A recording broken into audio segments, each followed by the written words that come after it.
आज गुरुवार 1 ऑगस्ट उजनी धरणाचे सकाळी 9 वाजेचे अपडेट आलेले आहेत। उजनी धरणाच्या आवकमध्ये पुन्हा वाढ झाली आहे। सध्या उजनीत किती क्युसेकने पाणी जमा होत आहे, तसेच उजनी धरण किती भरलं आहे, याशिवाय उजनीत किती पाणी साठा जमा झाला आहे, हे आपण या व्हिडिओच्या माध्यमातून जाणून घेऊयात। त्याआधी मंडळी, जर तुम्ही आमच्या हॅलो बळीराजा या चॅनलला सबस्क्राइब केला नसाल तर नक्कीच सबस्क्राइब करा, जेणेकरून आमचे अपडेट तुम्हाला लवकर मिळतील। आज सकाळी 9 वाजता आलेल्या अपडेटनुसार उजनी धरणामध्ये 48,031 क्युसेकने पाणी जमा होत आहे। आज सकाळी 6 वाजेच्या तुलनेत आवकमध्ये मोठी वाढ झाली आहे।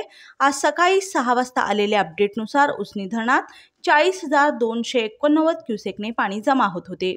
उजनी धरणात एकूण 94.86 TMC पाणीसाठा जमा झाला आहे, तर यातील उपयुक्त पाणीसाठा हा 31.20 TMC इतका आहे।